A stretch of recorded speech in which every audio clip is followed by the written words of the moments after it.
Hey, good morning, everyone, and welcome to Morning Tea with me, Tracy V. Allen, host of Morning Tea. Morning Tea is a show that hopes to motivate, inspire, and educate you to up-level your life, your career, or your business. And let's take care of some housekeeping before we get started. So make sure you like, share, and subscribe. Someone needs to hear what we're going to be talking about today. And secondly, I won't be on tomorrow morning, but we will be back on Wednesday. Okay, because I just need a break to do some stuff tomorrow morning. So we won't be here tomorrow morning, and I'm gonna show you guys way too much.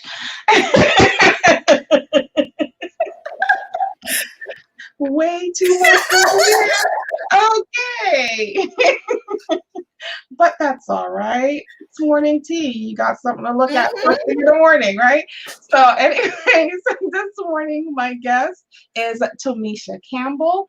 Tomesha is a nutrition coach, amongst other things, right?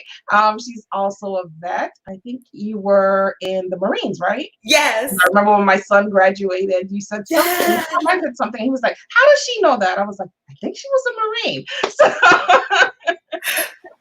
yeah, so Tomesha is going to be here to talk to us today about changing your mindset to a healthier mindset. We're not talking about weight loss or any of that. We're talking about healthier mindsets so that you can level up your life, just like what the show is about, right? Yes.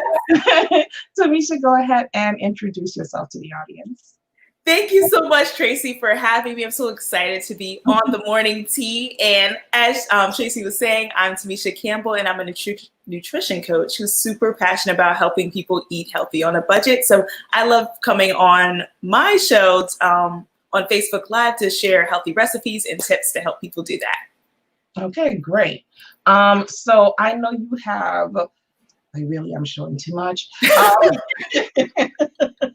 So I'm going to try to thing this right now, but I know that you have had many different careers. So nutrition coach is just one of those things. So let's start with where you started out. More than likely it's in the military, so let's start with that.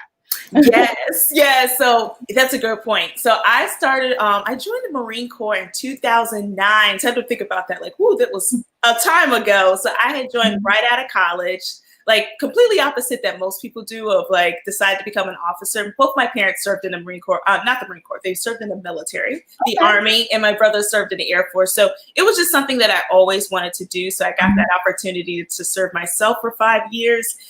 But like most people, and I shouldn't say but, and like most people, it's like you go through that experience and you're like, what's next? So during that time, I got to travel and see the world, and it was just seeing and I think my biggest change for me was living in Botswana. And I just kept seeing the differences between like what I had access to, what they had access to as like citizens and me as an American. And I just didn't agree with that discrepancy. Like it really bothered me to the point that I was like, I would want to learn more about international development. So, I spoke to my command and said like, hey, I want to leave and go back to school to, study this. So that's what I ended up doing is I, got out for a year and during that time, I was just trying to save up money.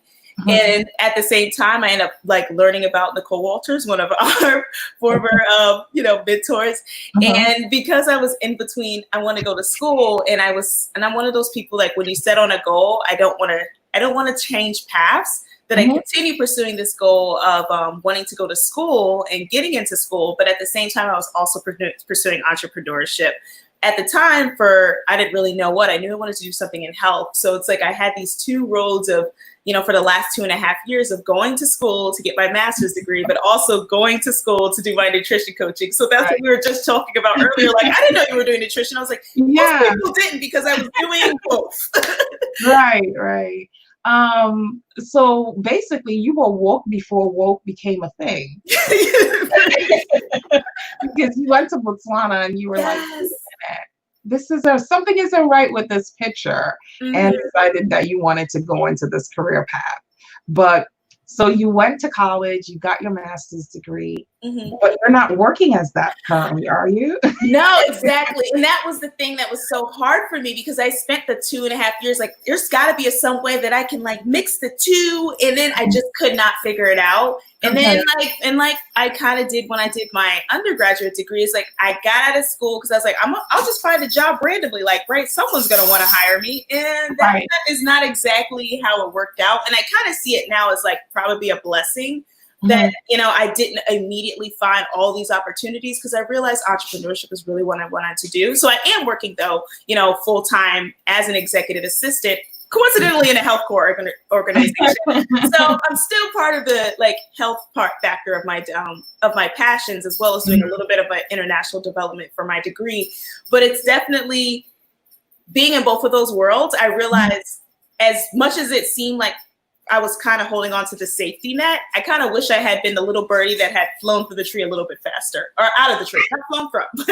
Yeah, I think a lot of us feel that way, because I feel that way a lot. But I think too that things happen when they're supposed to happen. Right. You know, you're supposed to go through whatever it is that you went through to come out on the other side to make you who you are as the entrepreneur. Sometimes I go, oh, if I had only gotten on here quicker, if I had only done this faster, I could have been, you know, somewhere else, or I could have been to another level. But it wasn't supposed to happen that way. I was supposed to kind of go through that, because who I am today would not have been who I would be had I done what I did back then. So yes, it's just weird. And I mean, I like to say too, since I've been doing a show, you are guest number 41. Wow. Right? Yes. So you're guest number 41. And in the 41 people that have come onto this show, I have had so many parallels with them. So it's almost like the right people are being put in my path. And the people who I really wanted to connect with are the people who are being connected to me. You know, so it's not like I'm going out there seeking a specific type of entrepreneur or a specific type of entrepreneurship journey or story. It's just the right people coming to me at the right time. So it's, things are supposed to align the way they're supposed to. Because like, I know you, but it wasn't put up a post, and the post happened to hit my timeline. And I was like, oh, Tomesha, how come I haven't asked her? You know, and so I reached out to your inbox, and you were like, of course. And you signed up immediately, you know, and that to me said something, because I reach out to a lot of people sometimes and they're like, sure. 1 week later. I know. Later. And I was like, okay, you said you were going to sign out. What's going on? Like, do I need to run you down? You know, so yeah, I believe in that synergy, that things happen when they're supposed to happen.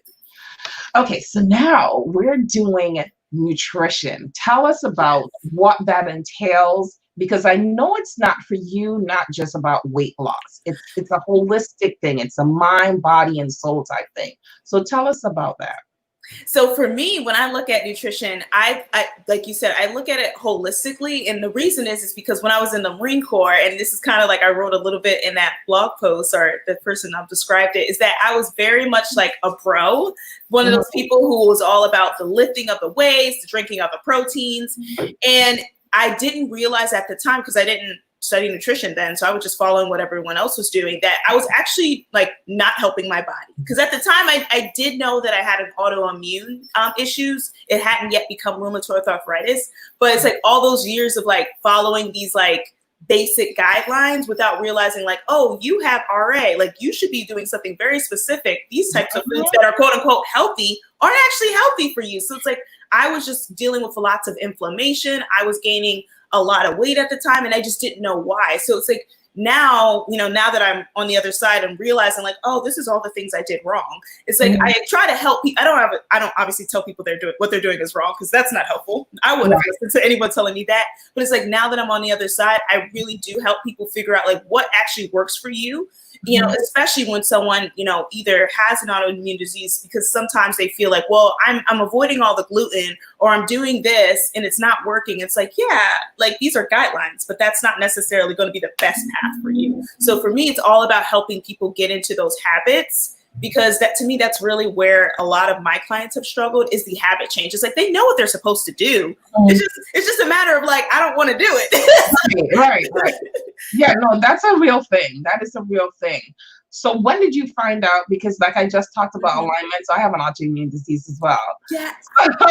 Yeah. So when did you find out that you had rheumatoid arthritis? So I actually got officially diagnosed about almost a year. No, it's probably been about 6 months ago. But I noticed that I was having problems about 2 years ago. But I kept going back and forth with the doctors, and it was just like and like you said, it probably was a timing thing, and it was a matter of like I wasn't yet where I needed to be, because I just kept getting these doctors who were like, "Oh, just avoid eating these things," and it didn't make sense to me because I was like, I can't eat bananas, I can't eat like. It's one thing if you're saying, okay, avoid alcohol. I'm a grown adult. I can be an adult and not drink that. But when you're saying avoid foods that are quote unquote healthy or things that I've been eating for years, and now all of a sudden when I eat them, I have these sensitivities, or I'm blowing up, or I'm like having these weird, inflammation. And so it's like going through those experiences, I started trying to make changes to the way I was eating, and I was testing things out myself. And it was just going through that path that somehow I came across like, oh, you have an autoimmunity. And then I started trying to self-diagnose because, like most of us, we go to Dr. Google and think that we can solve all of our problems. Eventually, I found a better doctor who coincidentally is my eye doctor, who just noticed something strange. Really? He was like, yeah, it was my eye doctor. He was like, you have inflammation in the back of your eyes because there's this eye test that I failed last year. And then I failed it again this year. And he was thinking like she must be doing it wrong. But then coincidentally, he decided just to do x-rays and was like, oh, it's not that you're doing it wrong. He's like, you have this inflammation in the back of your eye, so it's preventing you from seeing. So he's like, I want you to go to this other doctor. So he referred me to another doctor who's like, I don't know what's going on, so I'm gonna send you to this other doctor who referred me to my rheumatologist, who diagnosed me and was like, hey, you have rheumatoid arthritis. That's why you're having all these problems. So it was weird. It just started with my eyes. Wow. And then expanded. It's just like one little thing that he noticed, which I know is a God thing, because everyone else been looking at my eyes for years and never noticed it. But he was like, this is right.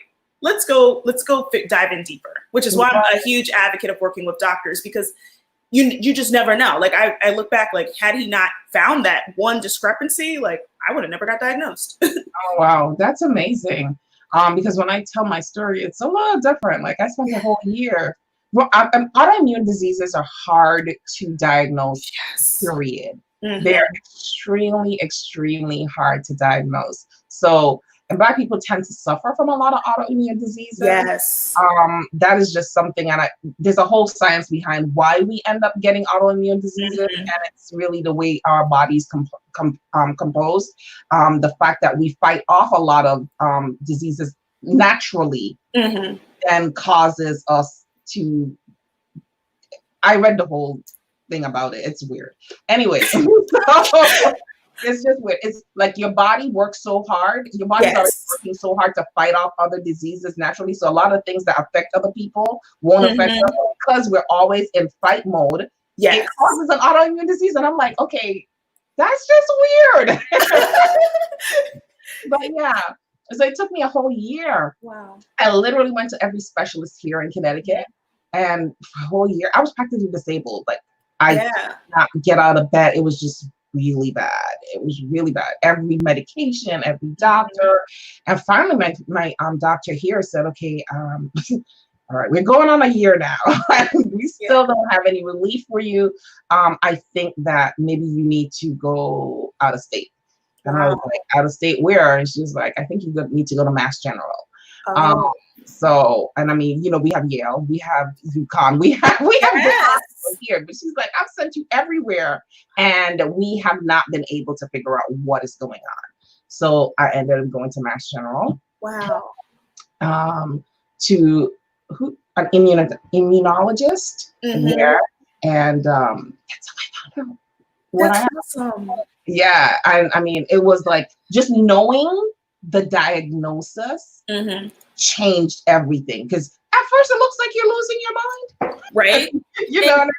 If you're taking every blood test, every X-ray, every MRI, and they're like, she making this up, they're not. And then they could see that you're in physical pain. Mine first started manifesting itself with the the temperature of my skin, I didn't have a fever, just the temperature of my skin were raised by like 5 degrees. So I was putting off some radiant heat. Wow. And my muscles would heat up and they would feel like they were on fire.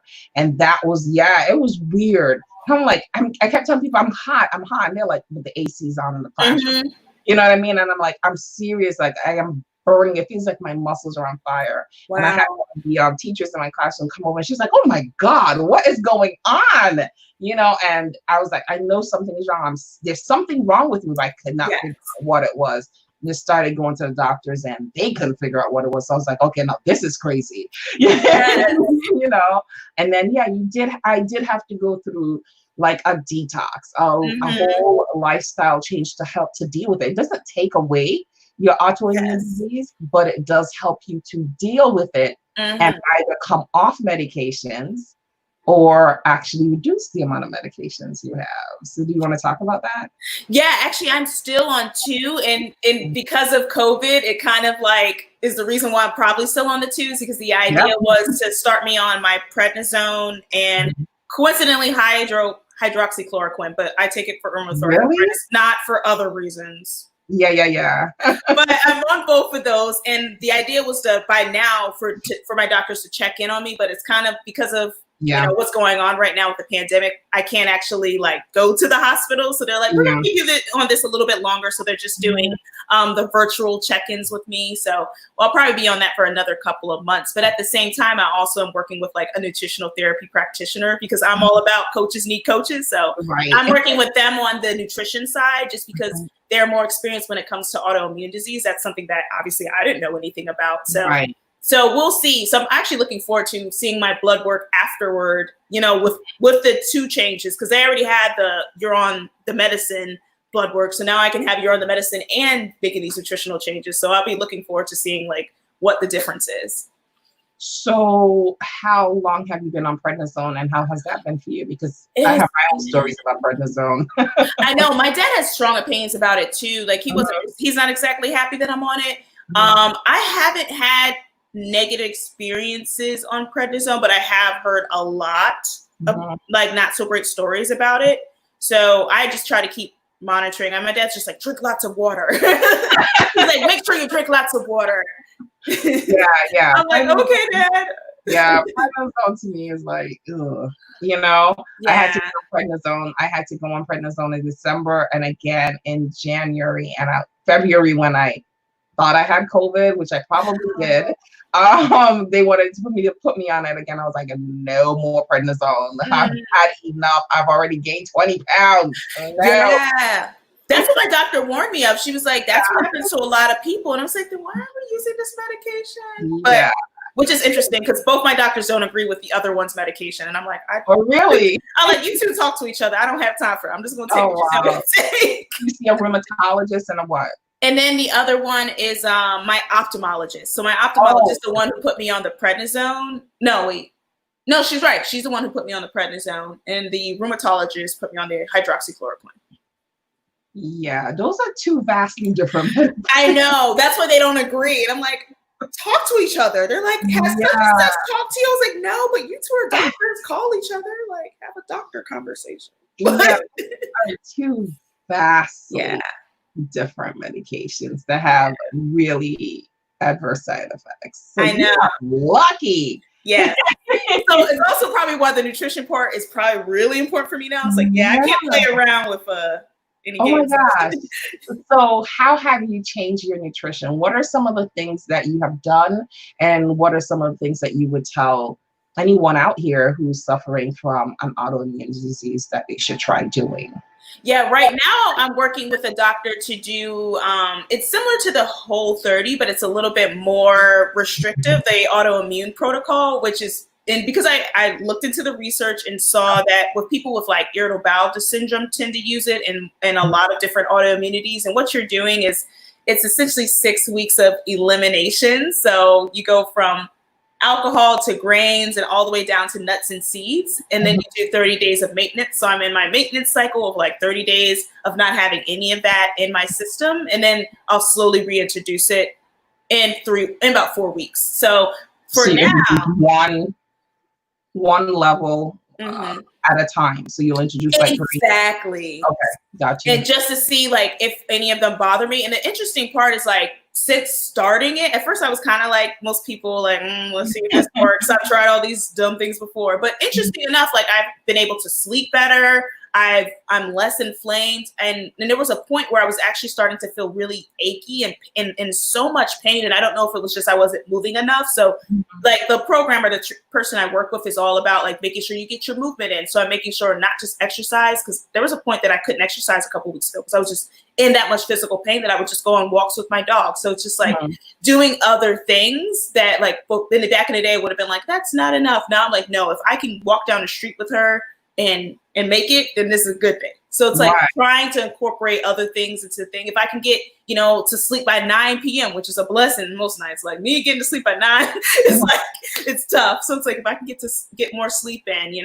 if I can eat less sugar. So that was a big thing for me, is that one big change has definitely been my sugar intake. Because normally, like, this is great that you said morning tea, because now I drink tea all the time. Like, I used to drink it as a kid with my grandma, but like for the last couple of years, it's been lots of lattes. So taking that sugar out has been a huge difference. Because I know sugar is actually, with autoimmune disease, sugar is one of the things that they warn you have to be really careful with. And at first I was kind of like, sure. But now, since I haven't had the sugar, I'm like, oh, I see what they're saying. Like, I do feel better without it. So that's going to be something that when I do start bringing things back into my diet, I will remember sugar will be one of those ones that I will not be as open. I'm still going to have it because I love my cupcakes. But Isn't it weird, though, that when you are suffering from an autoimmune disease, that the little things now become like, oh, wow, I can do that. Like walking your dog, And that's why I said when I first came on here, the first thing I said to you was, I'm struggling this morning. I'm sorry.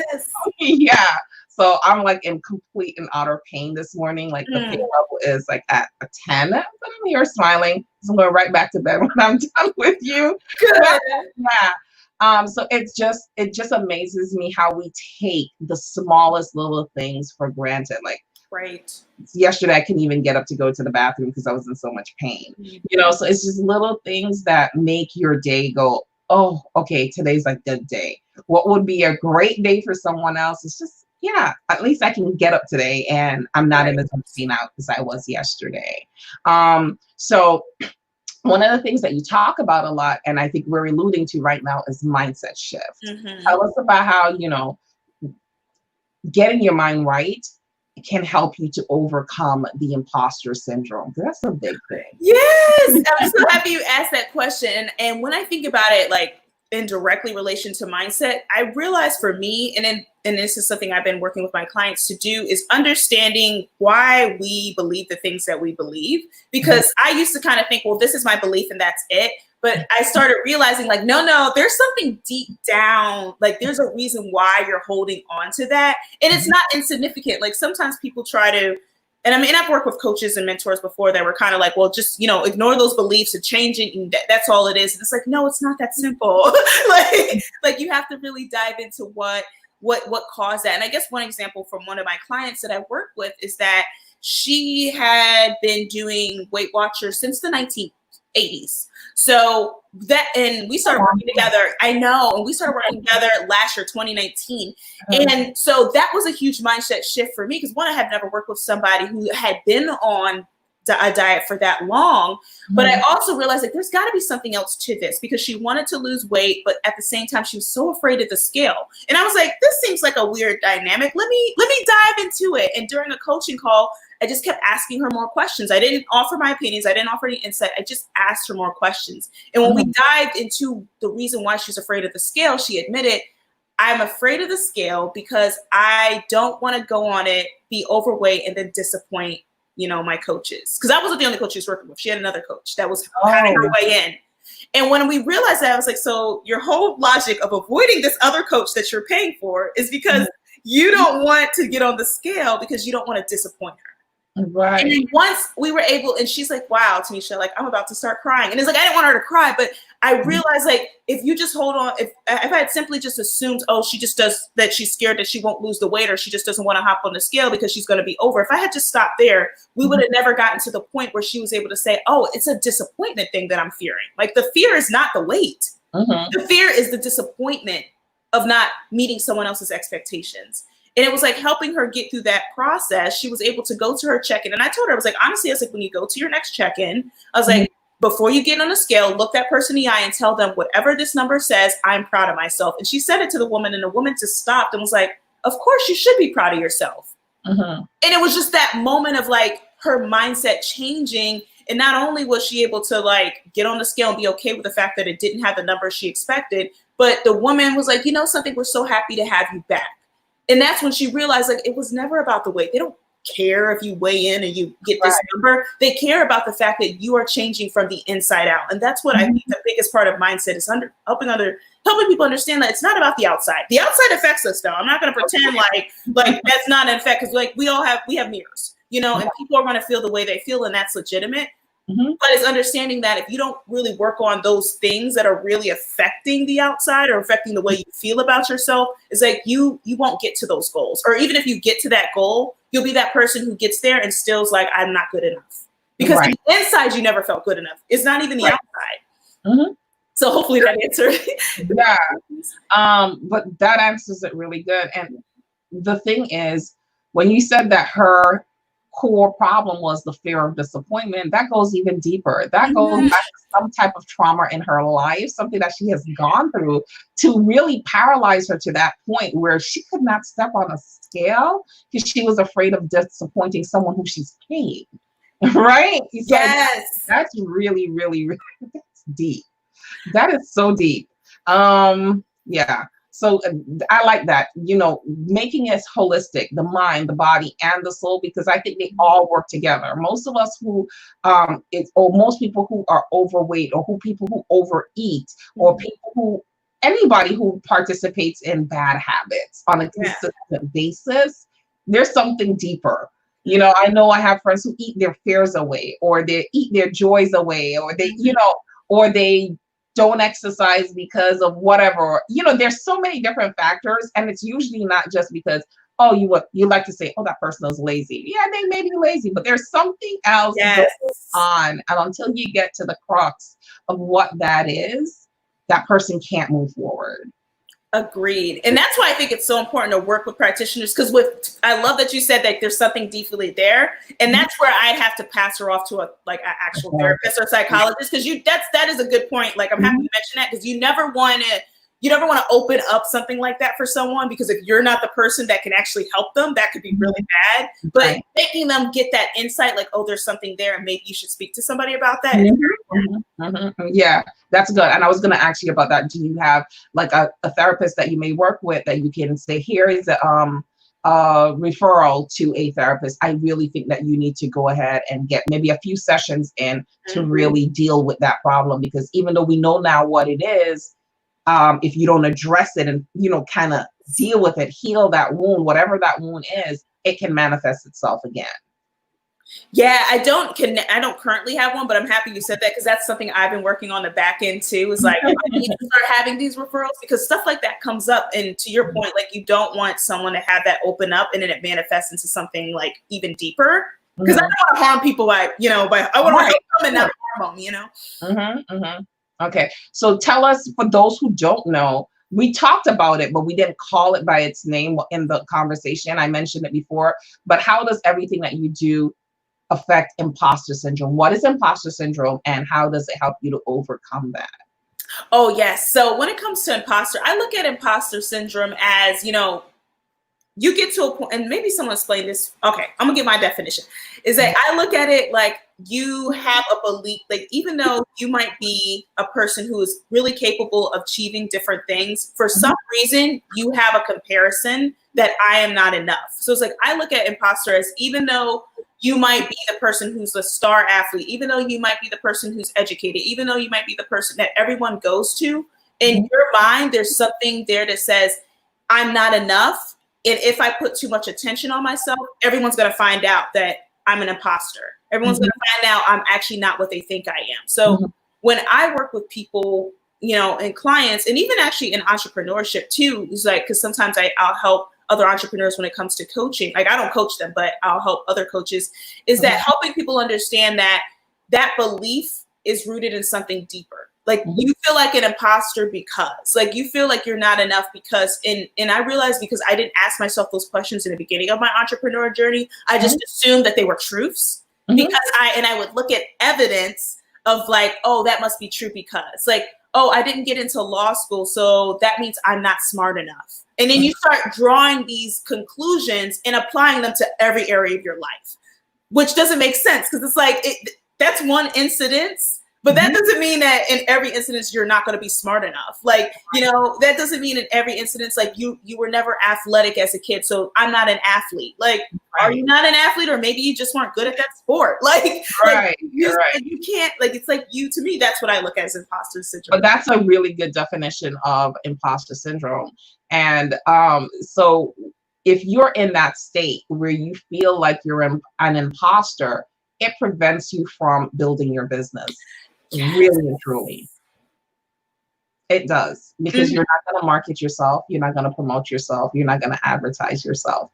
You are going to be stuck because you're afraid to put yourself out there in front of people because you're afraid of the scrutiny that's going to come back at you. Whether someone is going to say, oh, you're too fat. They don't like your accent. They don't like, oh, your eyes are too big. Whatever it is that you are, so that whatever you feel is what you think that people are going to be saying about you when you put yourself out there. So you stay behind the closed doors, and then you want to know why is your business not flourishing. It's because, well, you have imposter syndrome and you're not putting yourself out there. So that's something that you need to deal with. Yes, and I'm happy you said that because something also I realized too, and some people believe in manifestation, but I look at it like sometimes you can manifest the things that you don't want in your life. And it's like if you have that imposter syndrome and you're thinking that someone's going to say these things or someone's going to do these things, sometimes those things happen because you are expecting them. So it's like you could be sending that to you. Because I actually had someone, it was a couple years ago, it was the first person to ever pay for any service for me, actually told me, he was like, I don't think anybody would ever want to work with someone who looks like you. Because he was referring to the fact that he thought I looked overweight. And that I should change my photos and I should do these things. And he was giving me these great advice in his mind. And I remember having that experience and I was like, okay.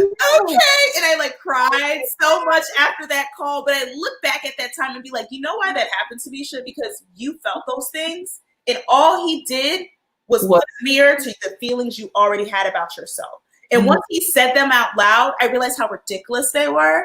I mean, I hope no one ever has to go through that experience, so that was terrible. But it's like once he said them out loud, I was like, this is pretty dumb. Like, really, is somebody gonna look at my like Instagram photo and be like, not gonna work with her? Those little chunky cheeks. Like, if that's their thing, then I wouldn't be good for them anyway. So it's like, so sometimes it's like you gotta like realize that you gotta face that imposter syndrome. Otherwise, it's gonna come at you, and you get that choice of being like, are you gonna believe this, or are you gonna sit there and be like, nah, that's BS. So first of all, he's a narcissist. Right. Oh, he definitely was. First of all, he's a narcissist, and shame on him for doing that. He paid you money to come and insult you. My God. What? Oh my gosh. That is like next level craziness to me. Okay. That's some crazy stuff right there. But I am happy to hear you say, which is something I never hear anyone say, is that when we talk about manifestation, we also talk about manifesting your dreams. Nobody ever talks about the fact that we can manifest negativity into our lives too. The same tongue that we use to manifest positivity, if all the negative things that we're thinking about can be manifested with the exact same tongue, the exact same thought process. You think it hard enough, right? Here it comes, right? So, wow, that is a story. I can't believe somebody did that. That is insane to me. Oh, he is such a narcissist. That is terrible. That's bad. I've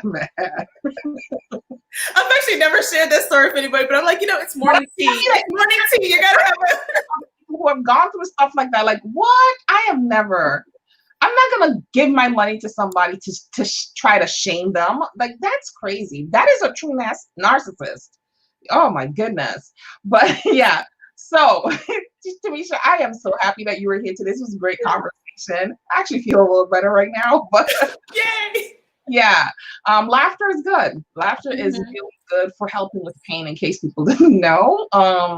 But if you want to get in contact with Tomesha, you can do so by going to www.afitnessmindset.com. Again, that's afitnessmindset.com. So Tomesha, give us another little role of exactly what you do for your clients so that people can, get a greater understanding of what you do and reach out to you.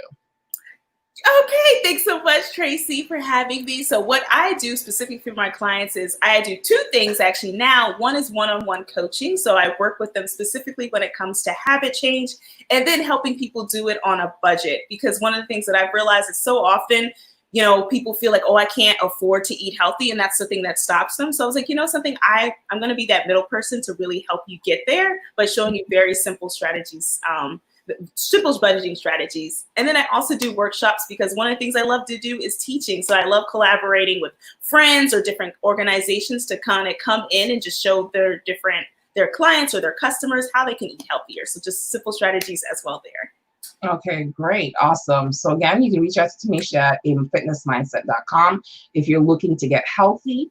And we're not talking about weight loss again. We're just talking about getting healthy, having a healthy mindset and healthy habits. If you had to leave the audience with three things, what would those three thoughts be around anything that we've discussed today? I would say the first one is patience. I know it's so tough, like whether you're on a health journey, an entrepreneur journey, patience is so key, but it's like, and it feels so painful, like sometimes physically painful to kind of wait for that outcome to come. But it's so important to just take a step back and say, like, I will get there because I am on this path and it's going to take time. Then I would say persistence, because, even though we're being patient, you got to keep going, even though you get tired and exhausted. Just being persistent, I know, pays off in the end. And I guess the last thing would be faith, because at the end of the day, it's like, I have to have a belief that I wouldn't have been going through this pain for no reason whatsoever. So there is an outcome and a blessing at the end. Right, exactly. Those are three good: persistence, patience, and faith. I like it. My daughter's middle name is Faith. Yeah. All right, guys. Thank you for joining me for morning tea this morning. Remember that I will not be on tomorrow morning, taking tomorrow off, but I will be back on Wednesday. Make sure to like, share, subscribe, and leave a comment below if you have a comment or a question. And make sure to get in contact with Tomesha at afitnessmindset.com if you're looking to get a healthier lifestyle. I know that we have been eating and probably going through some stuff during COVID that you did not think about before. Your body's probably reacting to all the different things that you're putting into it that you weren't normally putting into it now. So if you are looking to get healthy, because you can get healthy through this pandemic as well, reach out to Tomesha at afitnessmindset.com. All right, until Wednesday, thank you for joining me for morning tea. Bye-bye.